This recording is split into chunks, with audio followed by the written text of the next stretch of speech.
Jadi ada itu ada sistem ekonomi itu ada 3.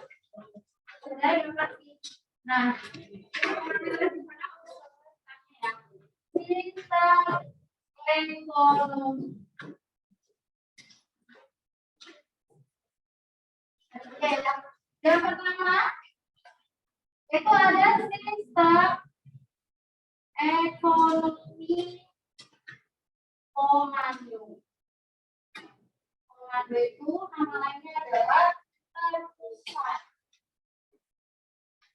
Nama lainnya lagi adalah terpimpin. Nama lainnya lagi adalah sosialis. Oke, contoh negaranya adalah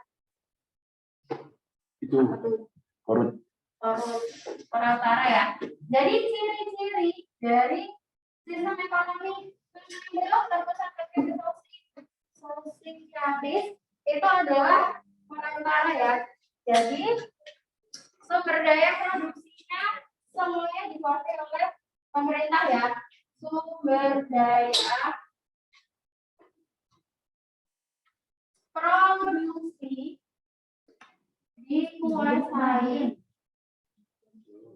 oleh pemerintah.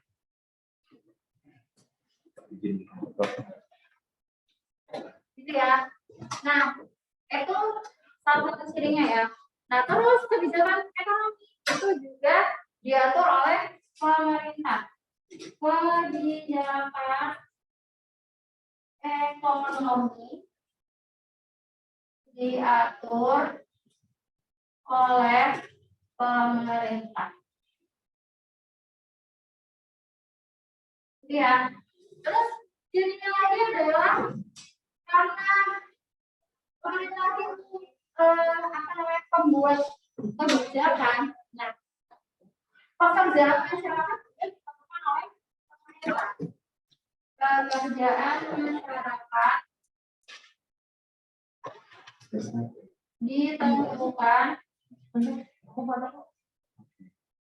oleh pemerintah.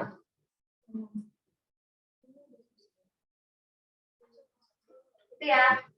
Nah, ciri garis besarnya kayak gini ya. Nah, sebenarnya ada kelebihan ada kekurangannya. Kelebihannya apa? Kebijakan ekonomi diatur oleh pemerintah. Berarti kelebihannya adalah jarang terjadi krisis. Gitu ya. Pekerjaan masyarakat ditentukan oleh pemerintah. Kelebihannya apa? Distribusi pendapatan merata. Gitu ya. Jadi nggak ada kesenjangan sosial. Gitu ya. Oke. Nah, jadi itu ciri dari sistem ekonomi komando. Yang kedua adalah sistem ekonomi pasar. Nama lainnya adalah liberal. Nama lainnya adalah bebas. Nama lainnya adalah kapitalis. Nah, contoh negaranya apa nih? Nama kapitalis Amerika. Negara-negara itu ya Amerika. Terus negara-negara di Eropa. Gitu ya. Nah, cirinya adalah kebalikannya dari yang pemerintah. Jadi sumber daya produksi dikuasai oleh masyarakat. Nah, masyarakat di sini disebut juga oleh pihak swasta, gitu ya. Oke. Nah, sumber daya produksi dikuasai oleh masyarakat. Kelebihannya adalah hak pilih individunya diakui. Kalau di komando tidak ada hak milik individu diakui. Karena semuanya itu milik negara, gitu ya. Terus di sistem ekonomi pasar atau negara bebas itu pemerintah itu tidak ikut serta tangan dalam kegiatan ekonomi ya. Gitu. Pemerintah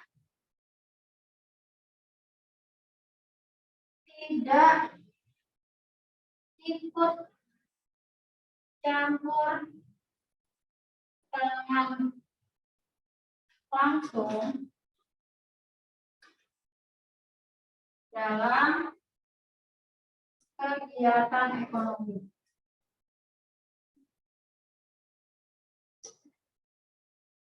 gitu ya. Terus berarti karena sumber daya produksi dikuasai oleh masyarakat, berarti terjadi persaingan dalam masyarakat.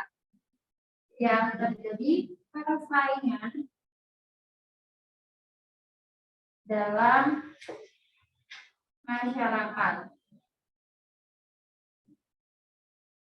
Nah, karena terjadi persaingan dalam masyarakat itu berarti bisa menimbulkan sisi positif, bisa menimbulkan sisi negatif ya. Sisi positifnya adalah persaingannya kalau yang positif itu berarti mereka tuh berlomba-lomba menghasilkan barang yang berkualitas. Gitu ya. Dia laku terjual di pasar. Gitu ya. Tapi persaingannya kalau yang negatif berarti saling menjatuhkan. Gitu ya. Oke. Terus karena terjadi persaingan dalam masyarakat, berarti daya kreativitas masyarakat, inovasinya masyarakat itu juga berkembang. Gitu ya, karena mereka harus menciptakan produk-produk yang baru. Gitu ya. Oke, terus apa lagi ya? Jadi sebagian besar itu ya. Terus yang ketiga itu adalah sistem ekonomi campuran. Nah, kalau di sistem ekonomi campuran itu semuanya di negara mana? Indonesia ya, contohnya ya. Oke, nah cirinya adalah pemerintah hanya menguasai sumber daya produksi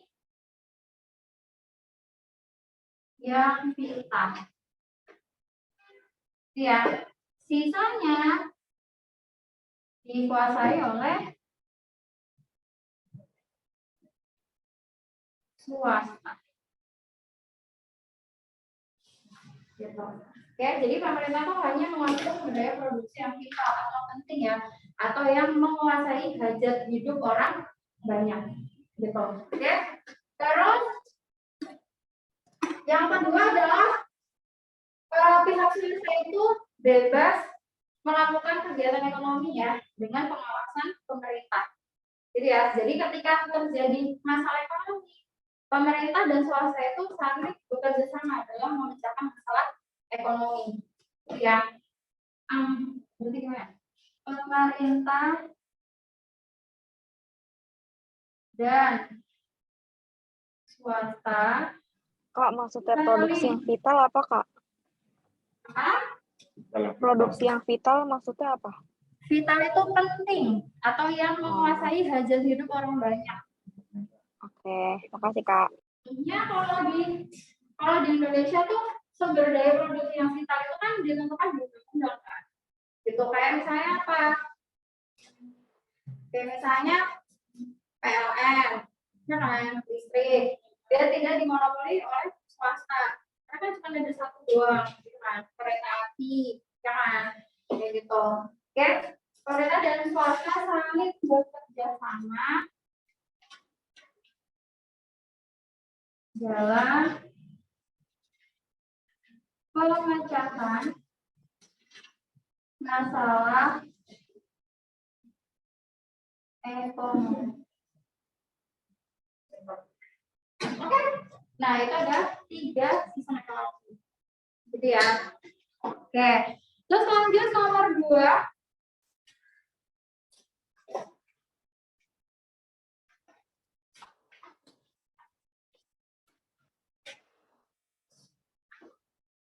Lanjut nomor 2. Ya, nomor 2, pasar sebagai tempat konsumen untuk menjual faktor produksi yang dimilikinya pada circular diagram flow disebut pasar apa? Pasar input ya. Jadi pasar itu terdiri dari 2. Oke. Jenis pasar itu ada pasar input, ada pasar output ya. Jadi jenis pasar.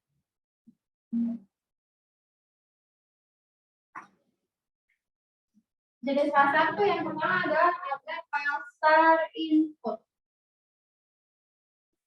Pasar input itu disebut juga pasar faktor produksi. Ya, pasar input itu disebut juga pasar faktor produksi. Oke. Nah, pasar input, faktor produksi itu dibagi menjadi berapa? Faktor produksi ada 4 ya. Jadi faktor produksi itu dibagi menjadi 4. Faktor produksi itu dibagi menjadi 4 ya. Yang pertama adalah sumber daya alam (SDA). SDA di sini fokusnya ke tanah. Oke. Terus yang kedua SDM, sumber daya manusia atau tenaga kerja. Oke. Terus yang ketiga adalah modal. Yang keempat adalah skill atau kewirausahaan. Gitu ya. Nah, jadi itu ceritanya. Kalau di diagram circular flow ya, kalau kalian jelasin nanti bisa seperti ini. Oke, jadi secara singkat aja ya, ada pasar input, ada pasar output. Pasar input itu input kan masukan ya, gitu. Jadi sebelum perusahaan itu bisa menghasilkan barang dan jasa, mereka butuh input, butuh masukan kan, untuk menghasilkan barang dan jasa tadi. Nah, inputnya ini dimiliki oleh rumah tangga konsumen. Oke, jadi kita ini sebagai konsumen, kita itu punya faktor produksi, ya, yang bisa kita berikan, bisa kita sewakan kepada rumah tangga produsen. Sebelum rumah tangga produsen bisa menghasilkan barang dan jasa, gitu ya. Contohnya, misalnya MP nih, MP itu sebelum MP berdiri, ya kan, MP itu kan butuh faktor produksi tempat ini kan, biar bisa berjalan. Gitu kan. Nah, misalnya sebelum ada gedung ini MP butuh tanah buat mendirikan gedung. Ya kan? Misalnya tanah ini tuh yang punya Ian, ya kan? Nah, terus MP survei nih. Oh, tanahnya pasti di sini. Misalnya itu. Menghubungilah si Ian, ya kan? Ian gimana nih kalau misalnya mau nyewa tanah kamu boleh nggak? Gitu kan? Oh, boleh. Terus berapa maksudnya? Jadi misalnya habis itu dibilang ya, sewa tanahnya misalnya yang tuh masih harga sewa tanahnya 1 tahun 100 juta, ya kan? Itu baru nyewa tanah doang, gedungnya bagus gitu, ya kan? Atau bisa juga gedungnya dari Ian, jadi sekarang jadi nambah tahun berapa juta, kayak gitu. Oke, terus SDM ya. Nah misalnya kakak nih sebagai rumah tangga konsumen, kakak punya tenaga kerja. Terus kakak menawarkan diri untuk bekerja di MP sebagai pengajar, ya kan? Terus modal itu berarti modal untuk membayar kakak-kakak ini ya, salah satunya ya gaji untuk 1 bulan ke depan, misalnya gitu. Nanti kan belum ada siswa dan sebagainya, ya kan? Kalau skill atau keahlian itu lebih ke dia udah ekonominya. Skill tuh lebih ke keahliannya ya. Nah, keahliannya gimana caranya nih bikin promosi menarik, ya kan? Banyak siswa yang daftar KMP dan sebagainya ya, kayak gitu. Oke, itu adalah macam-macam faktor produksi ya. Itu dimiliki oleh rumah tangga konsumen. Gitu. Oke, jadi ini tuh ini ya, dimiliki rumah tangga konsumen, RTH. Gitu ya. Nah, terus setelah RTH punya produksi, barulah bisa menghasilkan jasa, ya kan, barang atau jasa, gitu ya. Nah, terus itu masuknya ke pasar output atau juga pasar barang dan jasa. Oke, nah pasar output atau pasar barang dan jasa itu dibagi lagi jadi 2 pasar ya. Ada pasar persaingan sempurna, ada pasar persaingan tidak sempurna. Kita punya pasar persaingan sempurna. Nah, pasar persaingan sempurna itu contohnya adalah jadi pasar persaingan sempurna atau pasar persaingan tidak sempurna itu macam dari pasar output ya. Gitu. Jadi pasar di mana barang itu dijual, gitu ya, barang dan jasa itu dijual.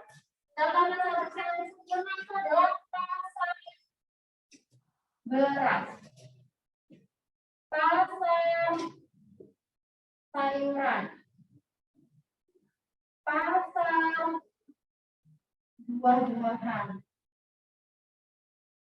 Oke, nah dari contoh-contoh pasar ini ciri-cirinya yang pertama apa? Dilihat dari jumlah penjualnya dulu. Jumlah penjualnya ada berapa? Penjualnya sangat banyak ya, jadi tidak terhitung. Penjual sangat banyak. Jadi tidak akan ada pembeli ya, yang lihat jumlahnya kan pembelinya pasti di semua pasar itu pasti banyak, ya kan? Penjualnya sangat banyak. Terus ciri yang kedua, jenis barangnya apa? Barangnya mungkin ya, mungkin itu maksudnya adalah satu jenis. Nah, kenapa satu jenis? Sayuran itu kan macamnya banyak, tapi digolongkan menjadi satu jenis, namanya sayuran. Buah-buahan macamnya ada banyak, digolongkan jadi satu, namanya buah-buahan. Gitu ya. Terus harganya. Siapa yang menentukan harga?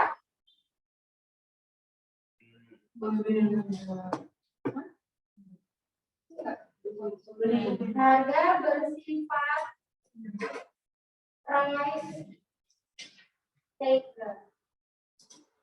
Price taker ya. Price taker itu artinya apa? Ya. Price taker itu berarti pengikut harga. Nah, artinya adalah penjual dan pembelinya itu mengikuti harga pasar ya. Jadi penjual sama pembeli itu tidak bisa menentukan harga. Yang bisa menentukan itu pasar. Contohnya, harga cabai naik, ya kan?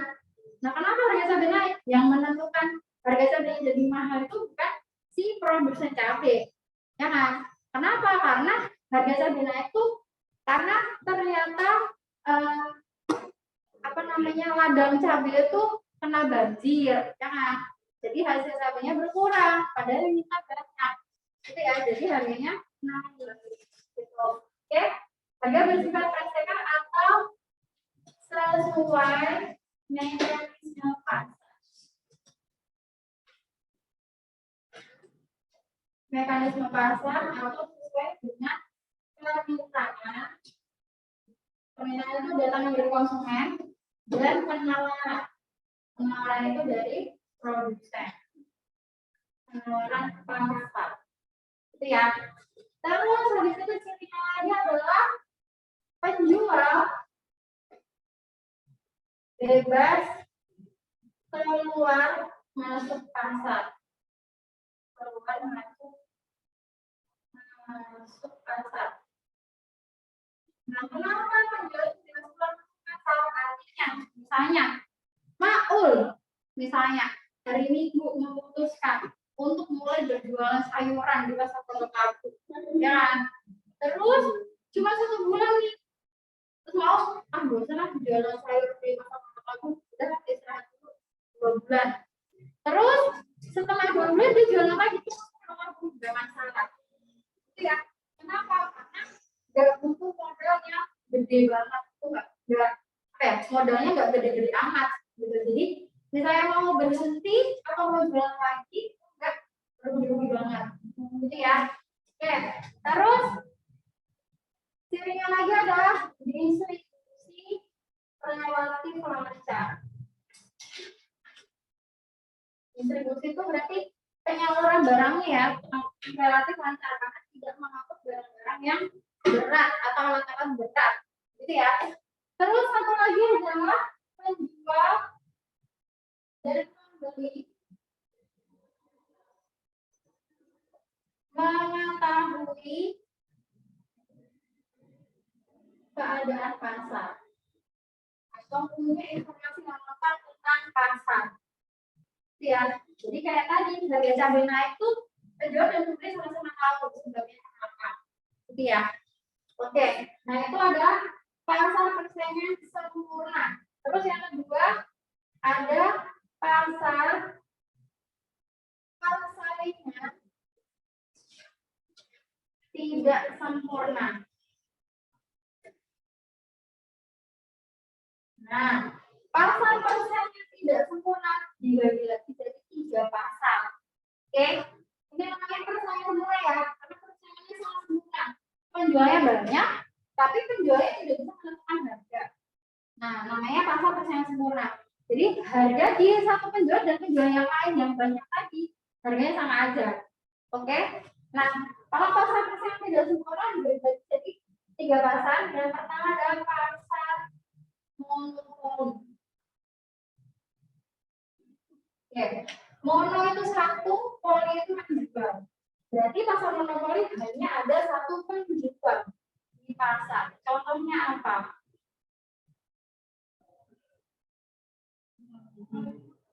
Sebenarnya PLN.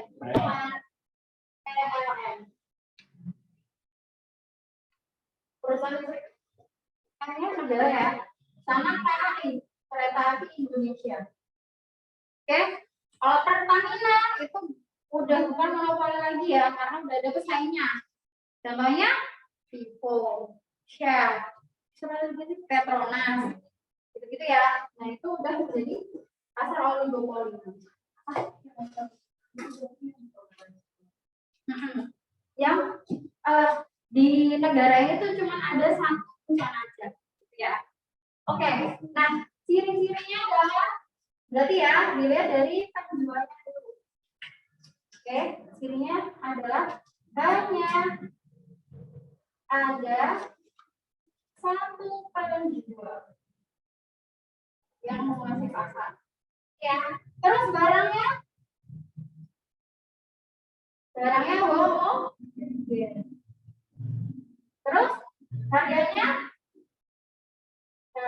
bersifat siapa yang menentukan harga? Produsennya. Jadi harga bersifat price maker. Gitu ya. Jadi perusahaan membuat harga. Kalau ini perusahaan membentuk harga. Jadi ya. Terus hambatan masuk pasar sangat tinggi. Hambatan masuk pasar sangat tinggi. Kenapa? Karena kalau di Indonesia ditentukan oleh undang tadi ya, gitu. Oke. Nah, berarti kalau monopoli hanya ada satu penjual, berarti tidak ada barang penggantinya. Tidak ada barang pengganti yang sempurna ya, lebih tepatnya ya. Karena kalau listrik mati, ada barang penggantinya, lilin. Tapi kan nggak sesempurna lampu. Jadi ya, nggak sesempurna listrik. Gitu. Oke, terus yang kedua itu adalah pasar oligopoli. Oke, oligo itu beberapa, poli itu penjual. Berarti contohnya apa? Yang di negara ini hanya ada beberapa penjual, atau hanya ada beberapa merek, hanya ada beberapa perusahaan. Contohnya adalah pasar semen. Perusahaan semen cuma ada dikit ya. Nah itu contoh untuk barang yang homogen. Pasar mobil. Mobil ada banyak kan? Dikit kan? Mobil beberapa kan? Gitu. Nah itu untuk contoh barang yang terdiferensiasi. Nah, terdiferensiasi itu apa? Terdiferensiasi itu adalah setiap merek itu punya ciri khas yang tidak bisa dimiliki oleh merek lain. Gitu ya. Oke, contohnya mobil ya. Jadi kalau misalnya ada mobil lewat tuh, kalian tahu merek mobil itu apa? Gitu. Karena nggak ada yang bentuknya sama ya. Kecuali Avanza, Xenia. Terus Ray sama Rocky. Nah, itu, ya manusia itu ya. Karena itu sebenarnya kan satu perusahaan kan. Nah, tapi beda anak perusahaan gitu. Jadi ya. Nah, jadi cirinya adalah yang pertama banyak ada beberapa penjual. Oke. Terus yang kedua adalah barangnya bisa homogen, bisa terdiferensiasi. Gitu ya. Nah, homogen itu kenapa contohnya semen? Karena semen dari berbagai merek bentuknya sama kan? Bentuknya bukan doang. Yang membedakan apa? Mungkin kualitasnya. Ya gitu kan. Nah, tapi di sini kualitas jadi bahas. Jadi ya. Terus harganya siapa yang menentukan? Bersifat price. Itu maker. Maker. Jadi di masa persaingan tidak sempurna, sebenarnya semuanya price maker ya. Kalau yang di persaingan sempurna itu price maker. Kalau penjual penentu harga. Gitu. Oke. Terus oligopoli hambatan pasarnya juga tinggi. Kenapa? Karena butuh modal yang banyak. Pasar tinggi karena butuh modal banyak. Kalau yang tadi monopoli hambatan pasarnya tinggi karena apa? Karena kalau di Indonesia ditentukan oleh undang-undang. Oke? Sampai sini dulu di examen. Karena pasar yang tidak sempurna ada satu lagi. Namanya pasar monopolistik. Di monopolistik beda ya. Silakan mau dibuka dulu.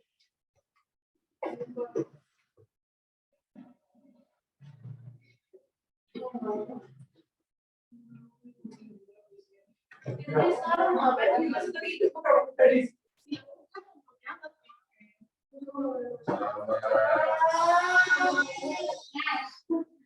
yang mau foto. Di sini ada ruang foto. Kalau kita foto. Pak, itu boleh juga. Ada pasar berarti kan Pak? Dan kan deh karena udah.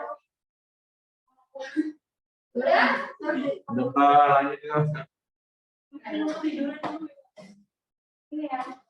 Yang cek berarti. Yang cek kan. Jadi bukan satu lagi Pak. Iya, kata monopolistik. Itu udah selesai. Dari pulang. Berdua. Kita sekolah dulu sejarah kali. Kita harus ada. Yang saya adalah pasar monopolistik. Nah,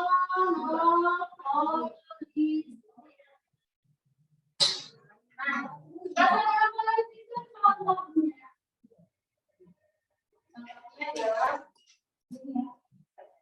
Contohnya adalah pasar mie instan. Pasar kosmetik. Terus contohnya lagi pasar parfum. Oke. Nah, cirinya apa berarti? Yang pertama, penjualnya ada berapa? Banyak. Banyak. Penjual banyak. Banyak aja ya, karena kalau sangat banyak itu di pasar sempurna. Terus barangnya, kemudian atau terdiferensiasi. Terdiferensiasi ya. Terdiferensiasi. Nah, kenapa terdiferensiasi? Karena contohnya nih, mie instan. Merek yang satu dengan merek yang lain punya ciri khas. Misalnya ya, mie gorengnya Indomie sama mie gorengnya mie Sadap, sama-sama mie goreng tapi rasanya beda kan? Oke, nah itu namanya terdiferensiasi. diferensiasi. Jadi setiap merek punya ciri khas. Contohnya juga ada banyak pasar sabun mandi, ya kan? Sama-sama aroma melati, tapi merek yang ada di dalam beda. Gitu ya. Terus harganya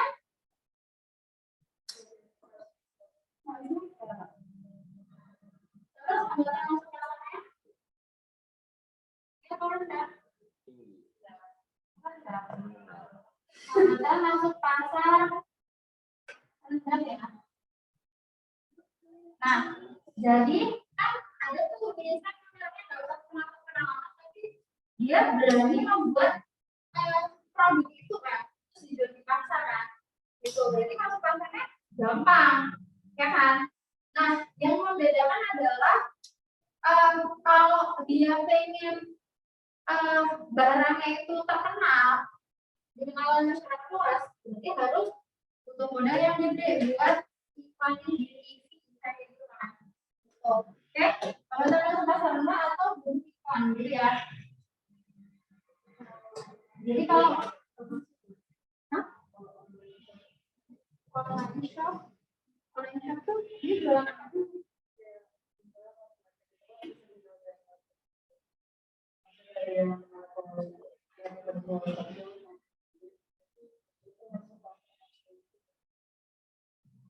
Berarti dia jualan apa dulu? Oh, kayaknya kan emas. Jadi yang bisa apa ya? Kalau di sini tuh nanti kita mereknya. Dia masuk ke kategori apa? Gitu. Ya, entah dia mau jualannya offline, itu terserah. Gitu. Yang penting brandnya. Oke, itu adalah ketiga konsep yang tidak sempurna. Yang kita nyalakan nomor 2. Enggak, Kak, udah diferensiasi sama heterogen. di sini tidak ada kalau barang heterogen nggak ada kalau di pasar. Kalau heterogen kan berarti banyak jenis beragam kan. Dia homogen atau terdiferensiasi. Kalau terdiferensiasi itu setiap merek punya ciri khas masing-masing gitu. Jadi kalau kayak hardware gitu kan informal. Kalau informal hardware itu bukan asal, itu store. Store di mana di dalam store itu banyak brand.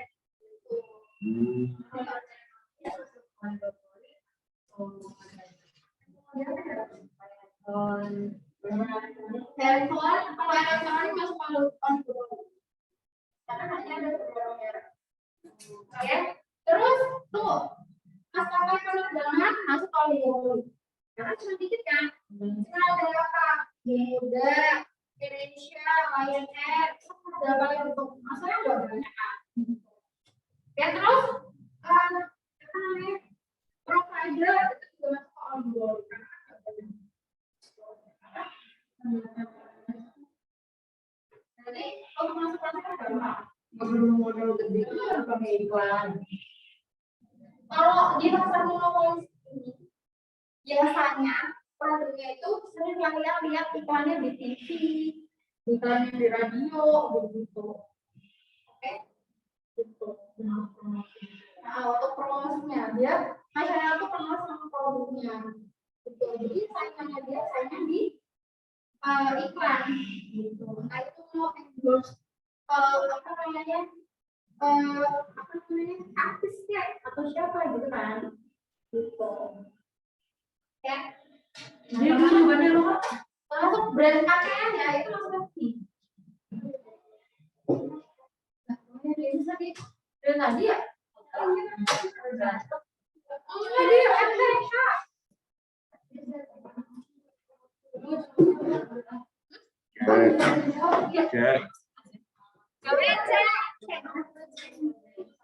Kan yang menjual atau produksi ada titik. Nomor 3. Nomor 3, jika kurva AP atau average product berada di atas kurva AP atau marginal product, maka kurva TP total produk akan apa? Gitu ya. Nah itu ada kurvanya ya, kurvanya kayak gini. Kurva Kita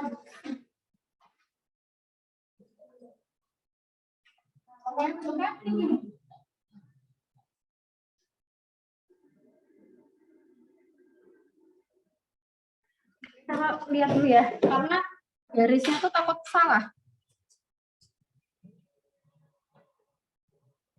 Tunggu. Nih. Gambarnya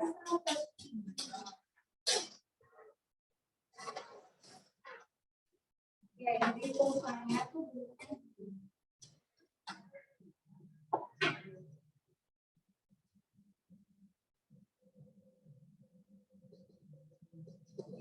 ini pulsa kayak gini.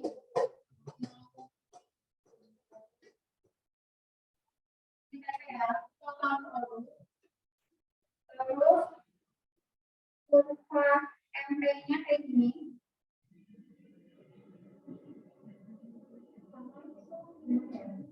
Ini dibagi menjadi 3 lapas. Nah, ini tuh di buku kuning ada ya. Kalau kalian punya buku kuning.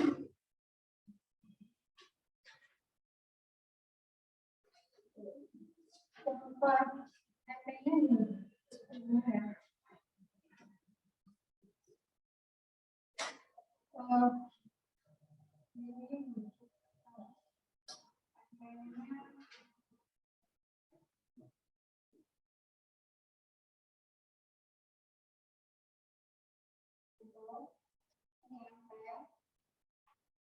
Terus pulsa AP-nya kayak gini.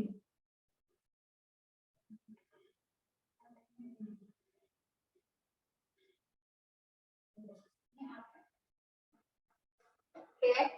Nah, pertanyaannya, jika kurva AP berada di atas kurva MP, tandanya di mana? Gitu ya. Nah, berarti kan ini ya. AP, berarti AP-nya ini ya. AP di atas kurva MP. Berarti AP-nya yang hitam ya. MP-nya yang gitu ya. Berarti kan awalnya begini. Kalau di sini, berarti MP-nya di atas AP, karena AP-nya kan di bawah. Ya kan? Ketika MP-nya itu turun, AP-nya kan pasti naik nih. Nah, berarti AP-nya di atas MP kan? Ya kan? Di sini. Di tahap 2 ini. Ini tahap 1, tahap 2, tahap 3. Oke, berarti di tahap 2 ini. Itu tuh AP lebih besar daripada MP. Ya kan? Nah, yang terjadi adalah AP-nya naik kan? Ya, jadi TB-nya mengarah naik dan positif. Kamu positif karena ini kan anaknya yang positif kan? Yang bawahnya kan benar. Yang bawah sama kiri kan negatif kan? Nah, tadi jawabannya apa? D. Ya.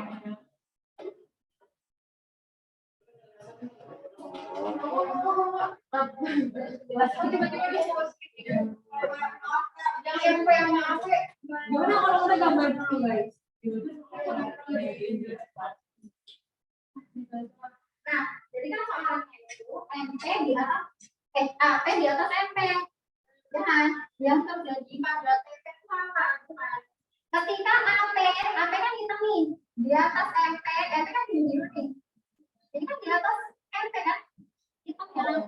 Yang terjadi pada TP apa? Dia naik. Oh, karena gitu. Kalau itu sampai apa di bawah MP berarti yang sebelah satu ya. Kalau MP, AP di bawah MP. Itu naik juga ya. Nah, kalau kita tahap 3, MP-nya ada di titik kan? Ya kan? Jadi kalau MP-nya di titik 0, TP-nya maksimum. Ngerti nggak? Panas di titik tertinggi. Oke, itu kalau MP-nya maksimum, TP-nya 0. Jadi kalau di tahap 3 itu kalau MP-nya sama dengan 0, berarti TP maksimum.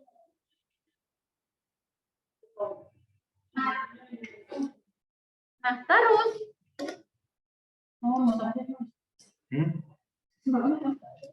berarti ini saya ini ya. ya, kondisi ini misalnya jumlah tenaga kerja.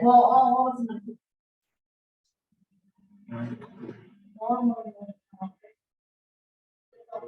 Oke, nah ini batasnya di penilaian dari tahap 2 ke tahap 3. Kalau MPNO berarti TPM maksimum, ya kan?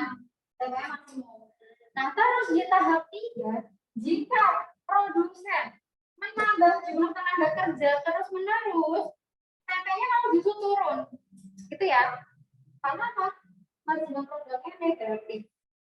Oh mas, gitu. Nanti nggak? Nah, jadi di tahap 3, tahap 1 sama 2 itu gampang ya. Tahap 3 itu jika produsen menambah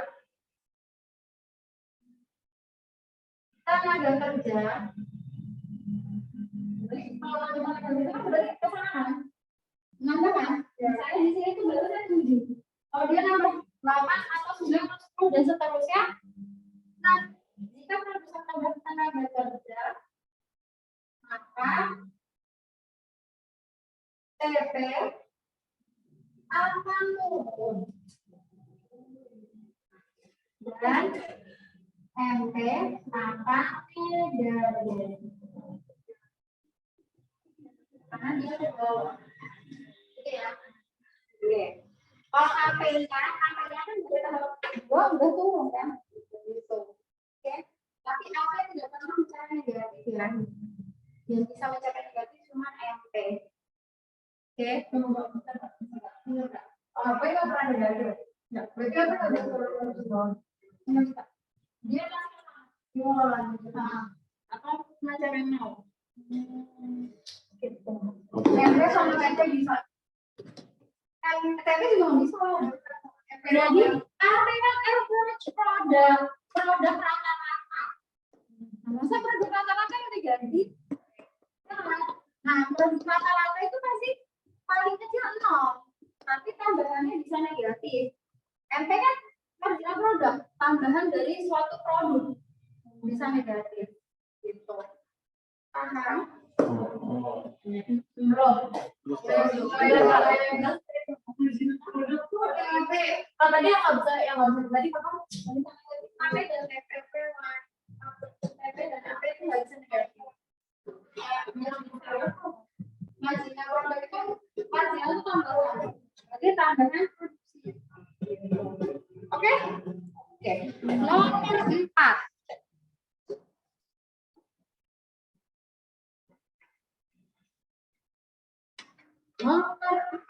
Kurva permintaan yang berbentuk datar horizontal, kemudian nilai elastisitas yang bernilai elastisitas tepat bernilai apa? Ini elastisitas ya, itu ada di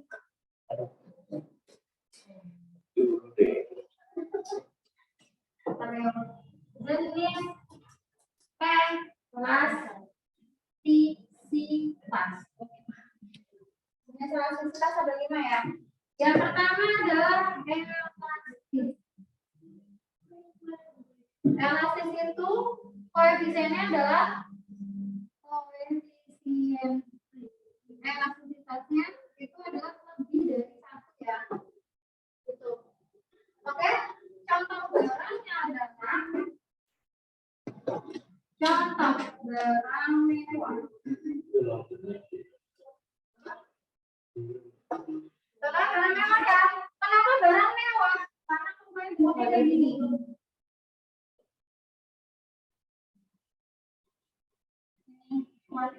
Ini price ya. Kurvanya bentuknya yang landai. Lebih dari 1. Landai ya. Nah ini misalnya landai. Atau hampir lebih brutal, tapi landai ya. Kenapa barang mewah termasuk elastis? Karena barang mewah kan misalnya harganya ratusan juta ya.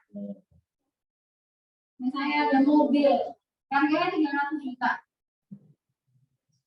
Oke, jumlah unitnya diantar jual misalnya 50 unit. Oke, nah ketika harganya paling sedikit, ini ya, sedikitnya kita 350 juta ya. Net yang 50 juta bagi konsumen yang 50 juta kan gede banget kan. Nah, kemitranya turun drastis. Oke, misalnya jadi 20. Oke, artinya harganya turunnya sedikitnya 50 juta, jadi harganya 250 juta. Jadi konsumen 50 juta gede. Untung harganya turun 50 juta, berbondong-bondong lah buat belian sebelum harga naik misalnya gitu. Oke, naik dari 100 rupiah yang terjual. Oke, bisa ya? Oke, lanjut.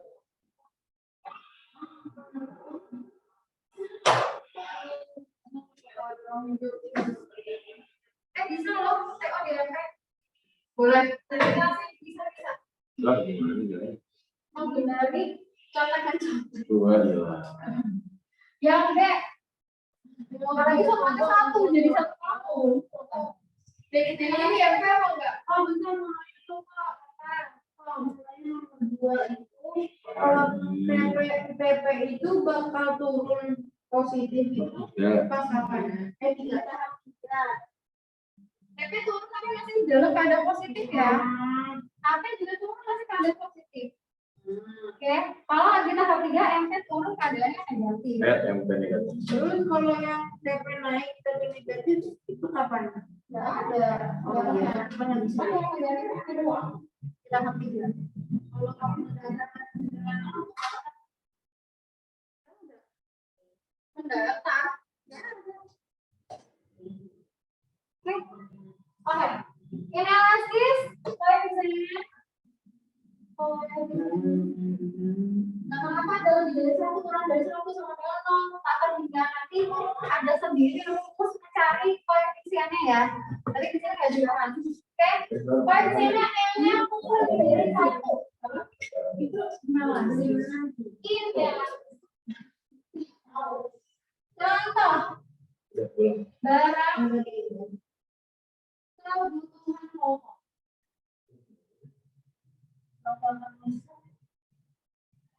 Barang kebutuhan pokok ya. Nah, kurvanya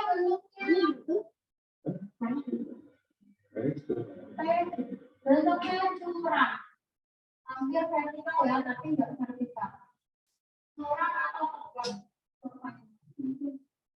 Ya, kenapa barang kebutuhan pokok? Ini, lagi kan tidak ada. Siapa nih? Oh, di bawah kelas. Os. Karena barang kebutuhan pokok ya, misalnya cabai, sekilo harganya 10.000. Permintaannya 50. Misalnya. Ketika harganya naiknya banyak nih, 90.000 per kilo. Soalnya cuma ini cabai. Karena barang kebutuhan pokok misalnya jadi 4 kilo. Ya kan?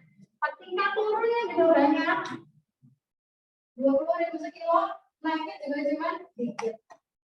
Karena kalau harganya kurang nggak mungkin mau jadi karena bisa emper kan gitu. Ya, kayak itu relatif kita di mana? Ini 1, oh salah. Ini orang. Iya, kan juga kan. Uniter itu koefisiennya. Koefisiennya sama dengan 1 kalau barangnya tidak ada. Karena tidak ada barang yang sama persis 1. Oke. Maunya. Bentuk formalnya. Oh, jadi dia harus sholat. Iya kan?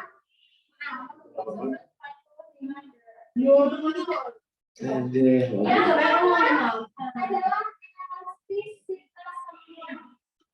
Elastis sempurna. Elastis sempurna. Koefisiennya sama dengan tak terbilang. Atau mana yang tidak ada? Karena nggak ada yang formalnya sama dengan 1. Jadi ada pertimbangan. Gitu ya. Elastis sempurna. Karena kalau di rumus ada yang jawabannya sampai 1. Gitu. Tapi satu barang nggak ada. Berarti aspek. Iya udah. Kalau elastis sempurna pastinya sampai ini ya, itu karena tidak. Kalau tak akan menilai itu angka dibagi 0 apa 0 dibagi angka. Oh, jawabannya tak akan tidak. Oh. Angka dibagi 0 apa 0 dibagi angka. Angka dibagi 0. Angka dibagi 0 ya. Kalau 0 dibagi angka, jawabannya 0. Oke. Contoh barangnya adalah tiket bioskop. Terus tarif angkutan umum.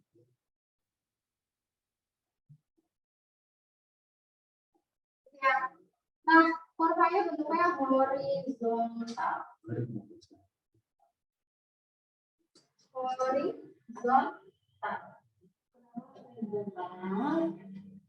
Itu ya.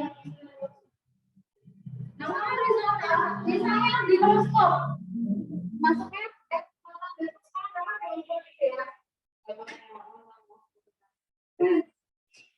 Rp50.000 ya, yang nonton satu. Ada yang nonton 100, ada yang sama. Oke, itu yang harus disuarakan. Kalau yang elastis sempurna. Boleh bicaranya? N-nya sama dengan 0. Contohnya adalah tanah. Ya, kalau yang tadi ukurannya liter tuh bentuknya apa? Kayak terus bentuknya ada oval. Sawah. Oke, tanah ya. Tanah apa? Karena jika tanah itu tetap, harganya bisa naik turun. Naik turun tergantung faktor letak kesuburan dan lain-lain ya. Oke, ada yang ditanyakan dari Ada. Ada. Lanjut. Jadi jawabannya. Jadi jawabannya apa? Ya. Oh, yang jujur tidak ada saya. Oke, nomor 5. Itu. Nomor 5 itu terakhir. Nilai biaya total yang terjadi karena keputusan Putri untuk kuliah dengan biaya 200 juta per tahun daripada memilih bekerja di lapangan penghasilan 100 juta per tahun adalah biaya peluang itu apa? Jadi oke, tadi yang saya berfoto rela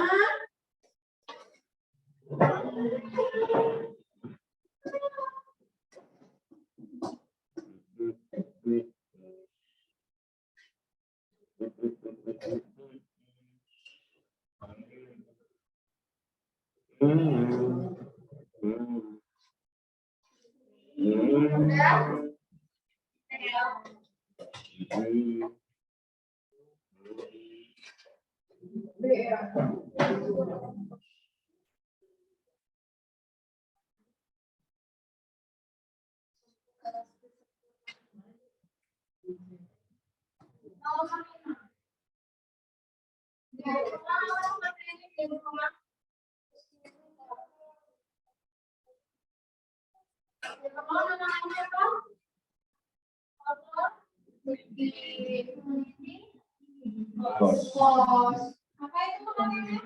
Opportunity cost. Biaya peluang itu adalah biaya. Ya.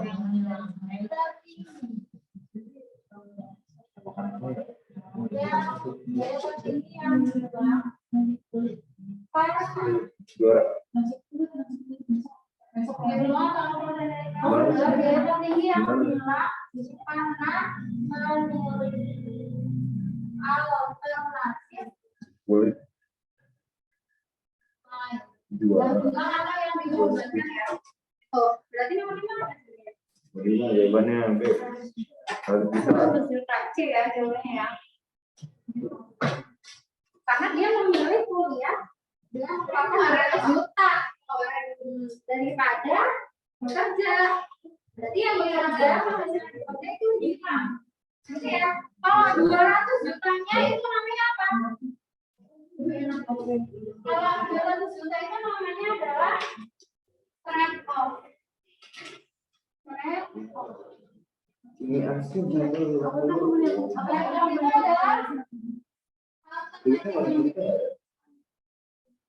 Kalau biaya peruang yang dari bulan.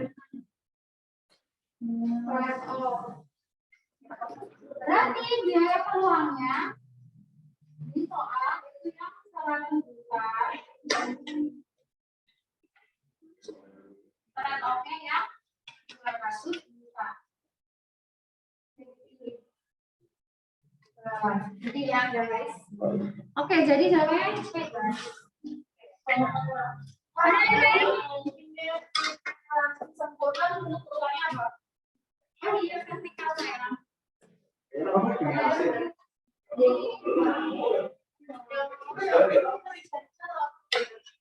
Oke, ada yang ditanyakan? Najwa, Enggak, Kak. Fadia, mana ya? Gak ada? Gak ada? Kalau gak ada silakan difoto.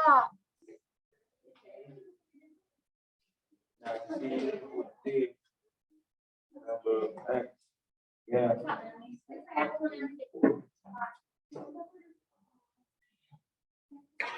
Biasanya habis asam.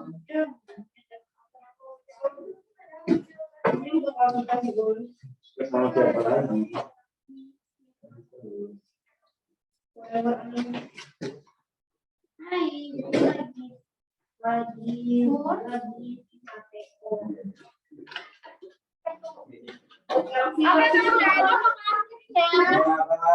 Makasih, Kak. Satu aja. Assalamualaikum.